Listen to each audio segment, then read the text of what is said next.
चलिए ब्रेक के बाद एक बार फिर से हम बात करेंगे मुंबई में जो आतिशबाजी का वाकया पेश आया था चेंबूर के तिलक नगर में, उस पे किन लोगों की मौत हुई थी। इसी पर ताजा अपडेट के लिए रुक करेंगे हमारे साथी प्रशांत पांडे का। प्रशांत, आपसे जानना चाहेंगे अभी तक क्या कुछ इसमें अपडेट? जी बिल्कुल, देखिए इसमें जानकारी ये मिल रही है कि 5 लोगों की मौत हो चुकी है, 2 लोग अस्पताल में क्रिटिकल कंडीशन में हैं, जिसमें से एक जो क्रिटिकल कंडीशन बताई जा रही है वो दमकल विभाग के कर्मचारी हैं जो आग बुझाने के सिलसिले में रूम के अंदर दाखिल हुए थे।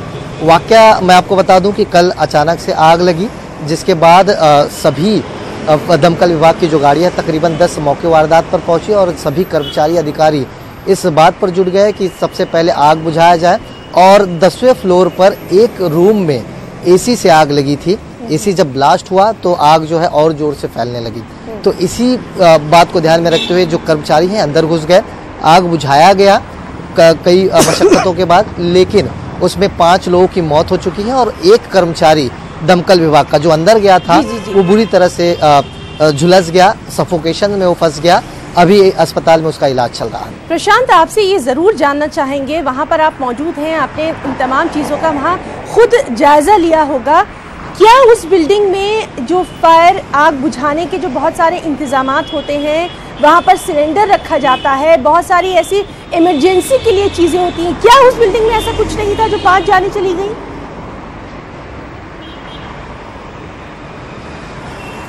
जी बिल्कुल, देखिए फिलहाल इस पर अभी कुछ कहना काफ़ी जल्दबाजी होगा, क्योंकि एक आग जो है एक कमरे में, एक रूम में, एक फ्लैट में लगी थी।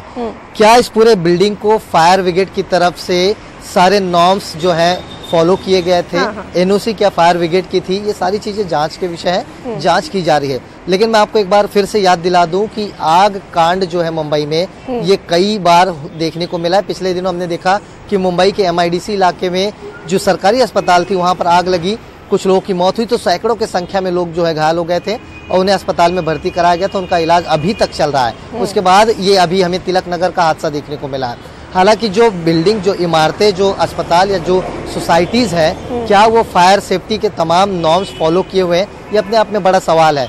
देखना होगा कि क्या इस इमारत में जो फायर सेफ्टी को लेकर NOC होती है फायर ब्रिगेड की तरफ से मिली थी या नहीं, ये एक सवाल है। दूसरा देखना होगा कि इस घर में जब आग लगी तो और जल्द ही कुछ और अहम खुलासे भी होंगे। प्रशांत, बहुत बहुत शुक्रिया आपका इस तमाम तर जानकारी के लिए।